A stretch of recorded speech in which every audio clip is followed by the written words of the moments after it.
하나님 말씀 창세기 2장입니다. 창세기 2장 1절에서 끝절까지 교독합니다. 1절 말씀 제가 먼저 받들어 봉독드립니다. 천지와 만물이 다 이루니라. 하나님이 지으시던 일이 일곱째 날이 때 마치니 그 지으시던 일이 다 하오니 이날에 안식하시니라. 하나님이 일곱째 날을 복주사 거룩하게 하셨으니 이는 하나님이 그 창조하심에 만드시던 모든 일을 마치시고 이날에 안식하셨음이더라. 너희가 하나님의 성전인 것과 하나님의 성령이 너희 안에 너희가 하나님의 성령인 것을 알지 못하느냐? 하나님의 성령이 너희 안에 거하시는 것을 알지 못하느냐? 모든 정사와 권세와 능력과 주관하는 자와 이 세상과 오는 세상 일컫는 모든 이름 위에 뛰어나게 하시고 또 만물을 그 발 아래 복종하게 하시고 그를 만물 위에 교회의 머리로 주셨느니라. 교회는 그의 몸이니 만물 안에서 만물을 충만케 하시는 자의 충만이니라. 평강의 하나님이 친히 너희로 온전히 거룩하게 하시고 또 너희 온 영과 혼과 몸이 우리 주 예수 그리스도 강림하실 때에 흠없게 보존되기를 원하노라. 너희를 부르시는 이는 미쁘시니 그가 또한 이루시리라. 2019년 3월 10일입니다. 3월 10일 우리가 3월 8일에 이제는 2018년 12월 25일부터 2019년 3월 8일까지를 성탄절, 크리스마스, 예수님 재림 준비, 이제 요 내용을 정리를 했다, 이렇게 보고 있습니다. 이제 해마다 성탄절이, 해마다 돌아오고 또 성탄절에 대한 특별히 그 예수님 재림에 대한 이야기를 하려면 끝도 없는데, 그거 매일 해도 사실은 항상 그런 거니까, 근데 그거를 하려하면 끝도 없단 말이죠. 근데 이렇게 단락을 지은 거는, 이때는 이제 준비, 성탄절에 대해서 어떻게 준비해야 되는가 하는 것에 대한 하나의 부분적인 부분에 정리해 놓은 내용이죠.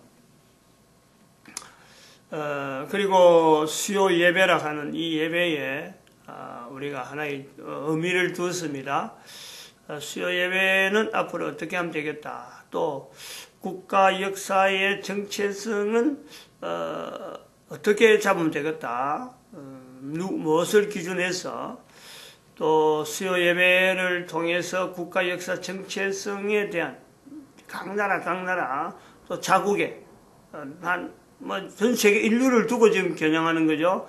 각 나라마다 자국의 그 국가 역사 정체성에 대한 참 나름대로의 모인 사람들, 특별히 그런 사람들이 준비할 때 수요 예배를 통해서 준비하자. 분명히 이거는요, 지금 여기서 말하는 사람이 이래라 저래라 하지 않더라도 앞으로 이 동영상도 나가지만은 이 동영상이 있어서 그런 게 아니라, 여기서 동영상이 있기 때문에 그런 게 아니라, 하나님의 섭리가 분명히 예수님 재림 쪽으로 방향이 그렇게 가니까 12월 25일에 통해서 하려고 하는 이런 내용과 그 다음에 수요 예배에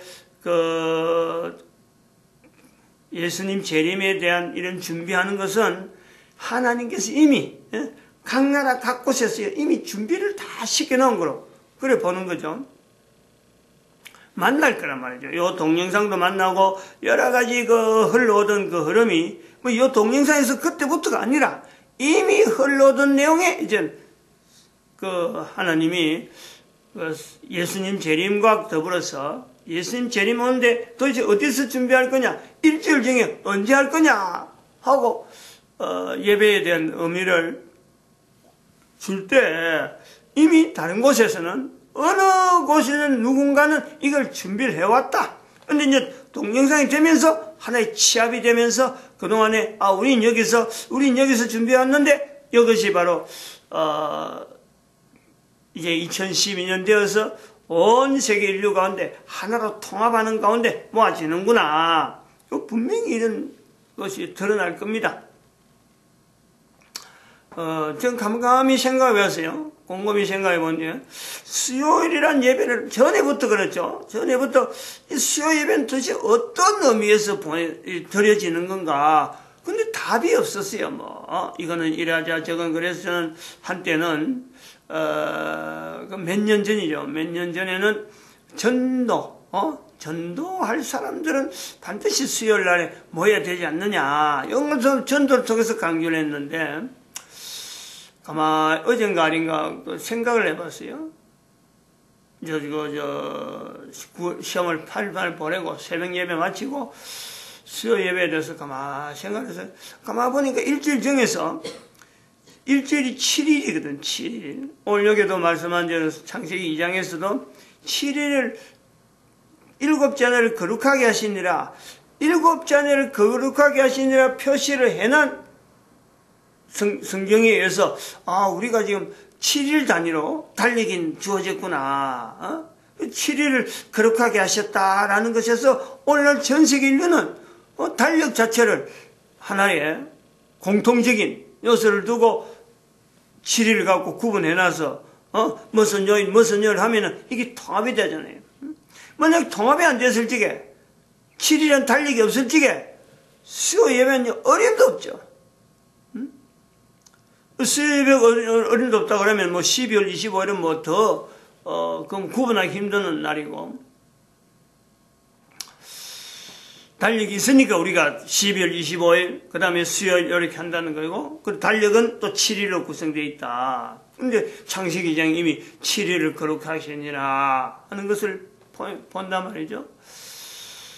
7일인데 7일을 가만히 놔놓고 7일 중에서 제일 중심에 있는 게 7일 중에 1주간에 제일 중심에 있는 게 사실은 이게 수요일이더라고. 수요일.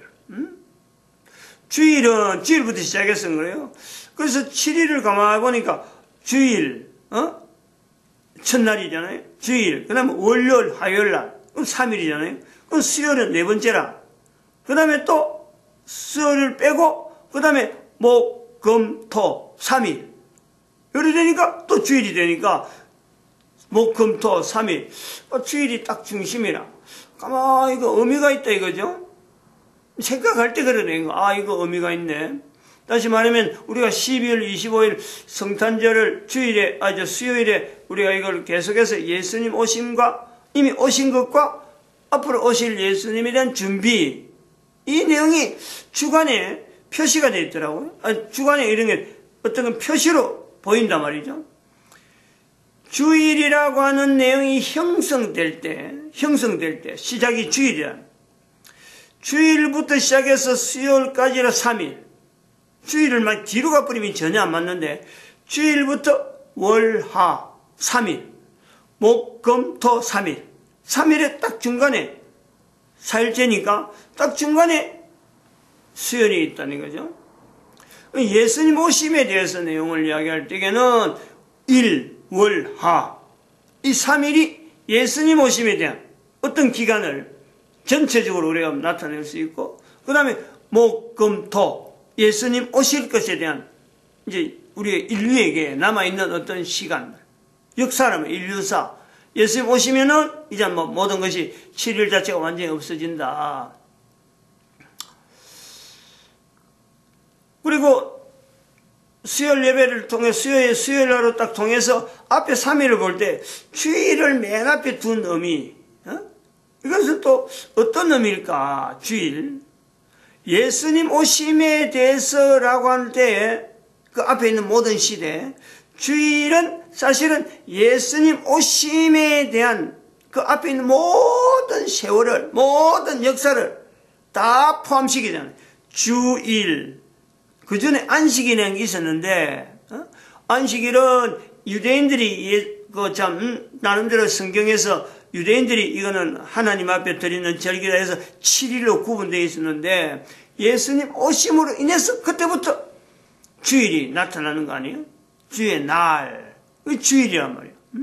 안식 후 첫날 예수님의 부활, 그때부터 이제는 우리가 주일이라 하고 별도를 구분하는 그 절기거든. 주일. 그러니까 주일을 뒤로 보내는 건요, 이건 잘못된 거로 우리 인지를 해야 된다. 주일 앞에 가야 된다.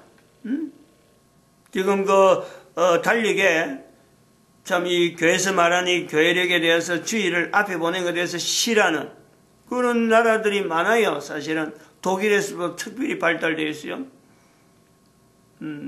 독일에서 발달되어 있고 몇몇 그 나라에서 발행하는 달력은 이 주일을 뒤로 하고 보통 이런 서류 같은 데서 나오는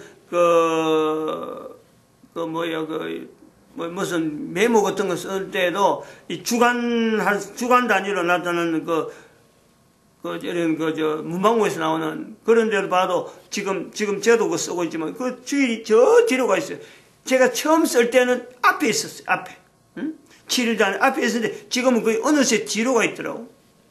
그런 사고방식 갖고는 이 주일이요. 전혀 이게 복판에 있다는 것이 안 되는 거죠.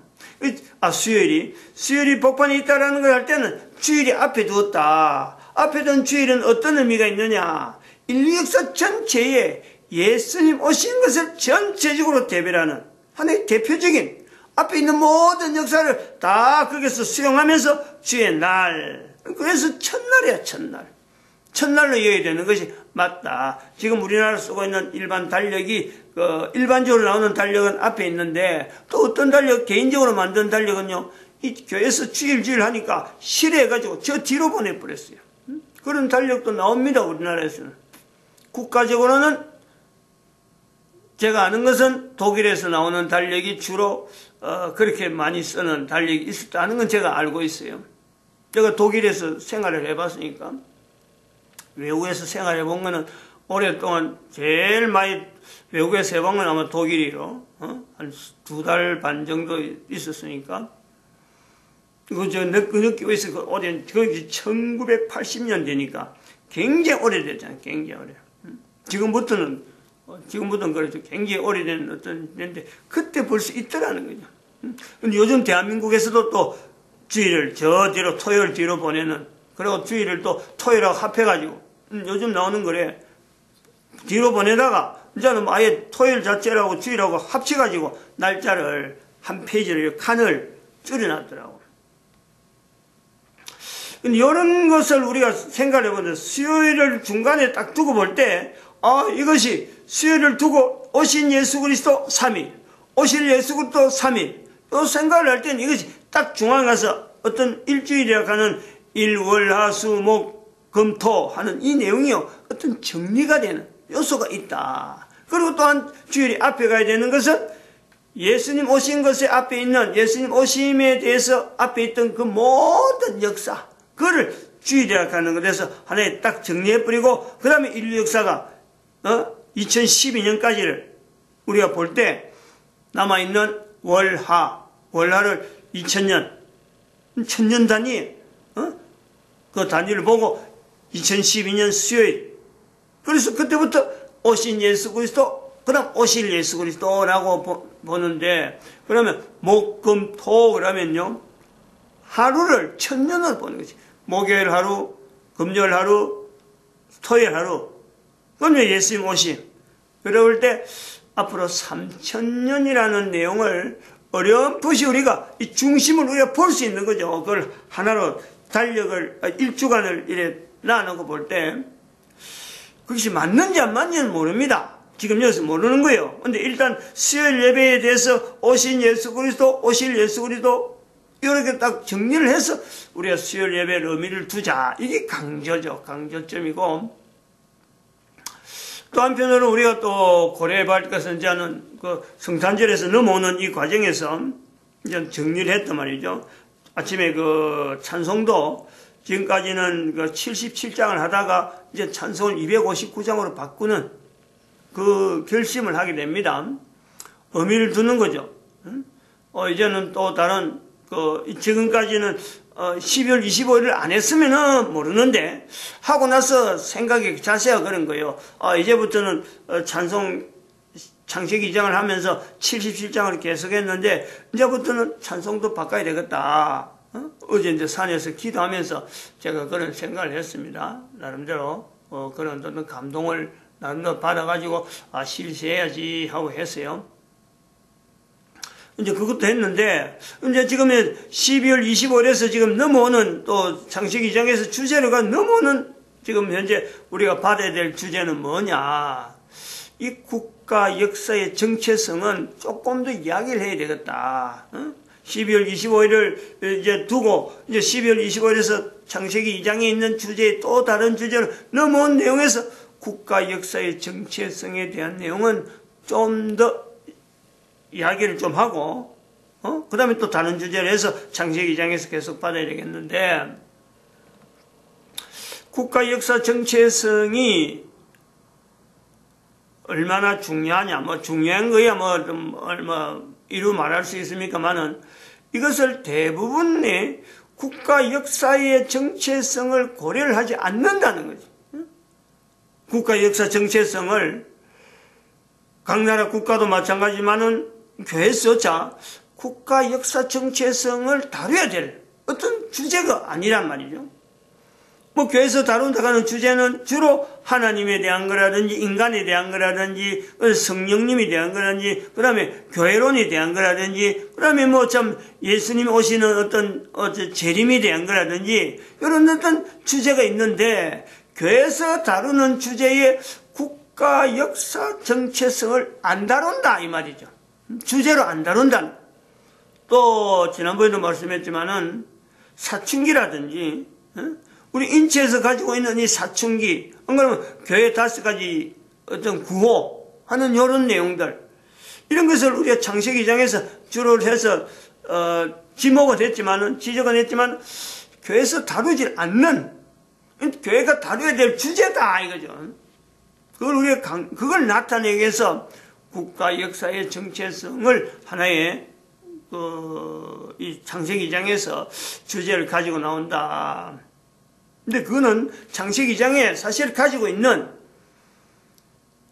창세기 2장에서 또 찾아내야 되는 이 분명한요 어떤 뭐 주제라고 하는 창세기 2장 안에 있는 주제로는요 분명히 있습니다. 국가 역사의 정체성 늘 이야기하지만 여기 강에 대한 내 강에 대한 이야기를 창세기 2장에 했다. 그리고 7일이라는 내용이 창세기 2장에 나왔다. 어떻게 해서 나왔을까? 7일이 어떻게 나왔을까? 그건요 이스라엘이라고 하는 어떤 민족 단위의 어떤 국가라고 하면 국가 단위의 어떤 흔적이 없었더라면은 이거죠. 이거는 절대 나올 수 없는 내용이에요. 이스라엘이라고 하는 나라가 나름대로 성경이라고 하는 가지고 실험을 했던 한 나라의 국가의 역사가 있잖아요.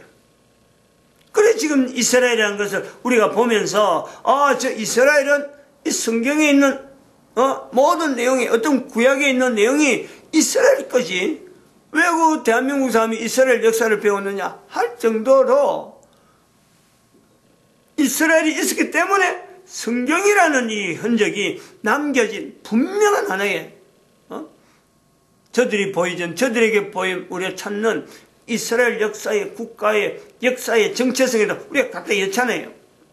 그렇게 하는 것이 이스라엘 역사의 정체성이냐?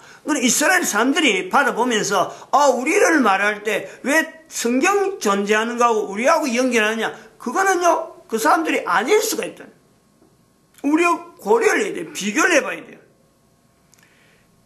국가 역사의 정체성과 성경, 국가 역사의 정체성을 말할 때 한국이라는 나라에 대한 정체성, 이거는요 분명히 우리가 비교할 요소가 있다는 거예요.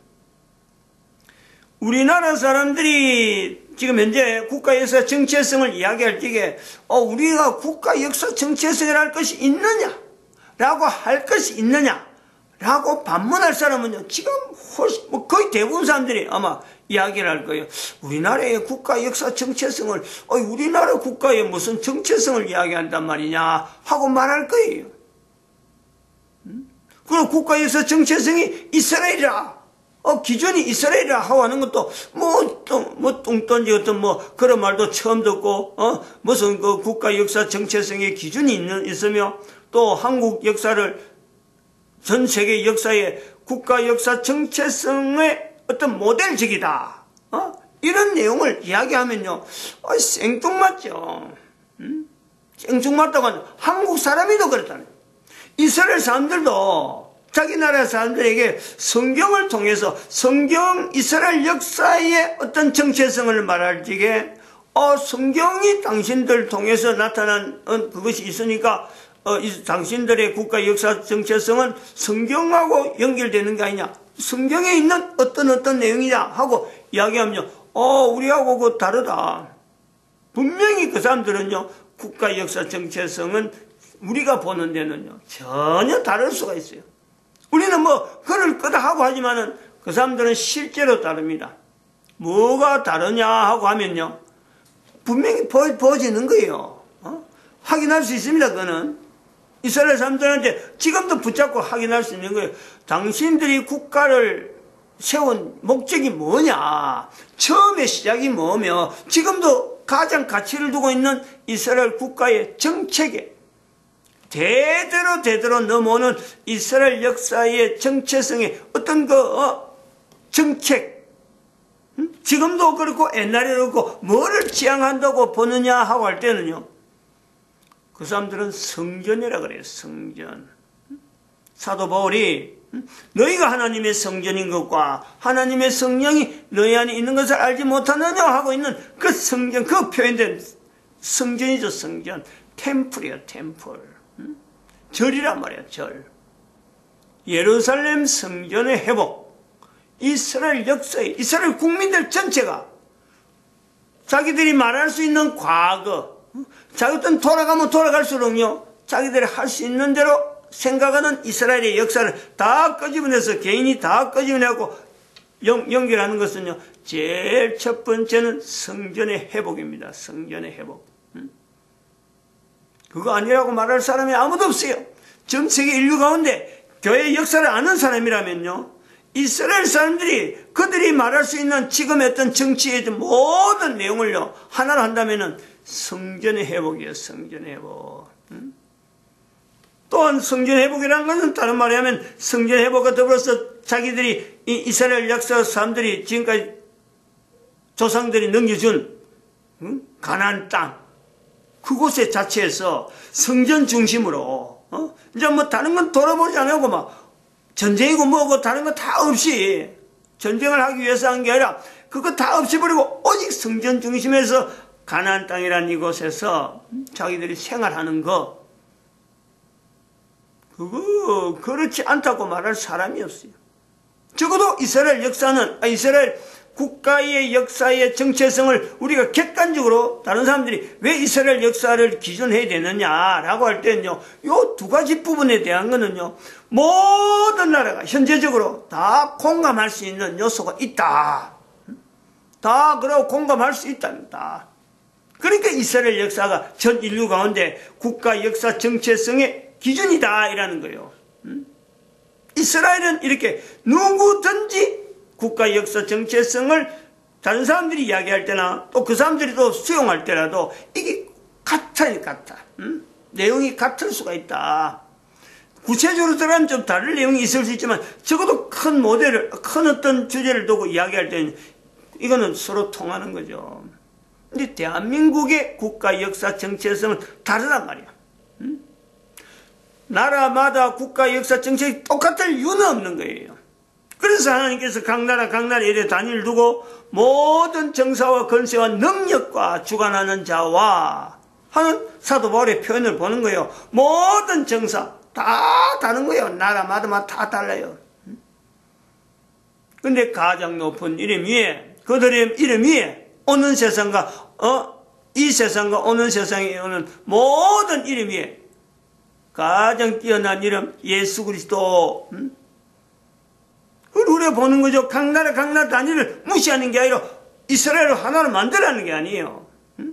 각 나라 단위를 분명히 인정하면서 그 나라마다 가지고 있는 정체성을 두고 예수 그리스도 앞에서 통합을 하는, 통일되게 보려고하는, 그리고 만물을 그 땅 아래, 그 아래 두는 이런 내용이 있다. 그 국가 역사 정체성은 한국을 통해서 모델을 해라는 건 이런 거 일으키는 거예요. 각 나라마다 국가 역사 정체성이 있는데, 우리나라 국가 역사 정체성은 어떠냐? 한국의 역사는 지금 아무도 모르는데, 요런 아무도 그 말을 하지 않는 현재 대한민국 국민도 그렇고 누가 그렇다라고 주장할 내용은 아닌데, 요런 내용으로 모델로 해서 참 그 나라가 하나님이 함께 하심에 대한 내용으로 보여지고 있는 내용이 있다. 그러면 다른 나라는 도대체 어떻게 할 거냐? 하나의 시발점이죠. 여기가 한국을 모델해라는 것은 국가 역사 정체성에 대한 시발점적인 그런 요소로 인지를 하게 되는. 그리고 각 나라마다 이스라엘도 있었다.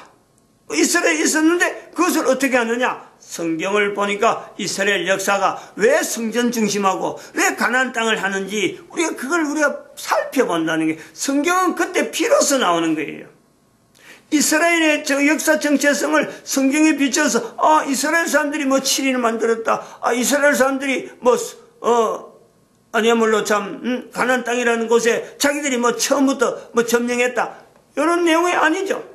성경에 보니까 이스라엘 사람들이 그렇게 하는 것이 뭔가는 의미가 있구나, 그럴 것다라는 것이 지금 인류 전체가 인정하는 요소가 된다. 성경하고 이스라엘은요, 우리가 이걸 별개로 할 수 있는, 조금 성경을 통해서 참 성경의 기록 내용과 이스라엘 사람들의 어떤 역사라는 걸요 좀 별개로 할 수 있는 요소가 있다는 거예요. 객관은 이스라엘 역사를 객관적으로 보는 데는요, 성경이 가장 무난한 요소가 있다.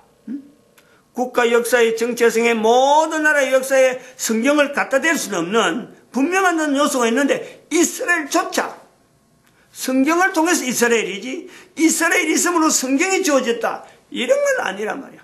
성경에 있는 내용이 전 세계 인류 가운데 관계되는데 연결되는 이스라엘이 분명히 개입은 되어 있지만은, 그렇다고 해서 이스라엘 사람들 때문에 성경이 오늘날 우리에게 주어졌다, 우리에게 전달되었다, 성경의 내용 모든 내용이 이스라엘 사람들을 위한 거다, 이건 아니라는 거예요. 요걸 우리가 좀 해야 될, 이런 예를 써야 될 노력이 필요하단 말이에요. 그래서 국가 역사 정체성은 그 기존에서부터 성경과 더불어서 어떻게 지금 우리가 이 성경을 인지하고 국가 역사의 정체성과 연결해서 우리가 어떤 자세를 가져야 될, 이걸 분명히 요구되어지는 주제이기도 하다. 마칩니다. 기도드립니다. 할렐루야.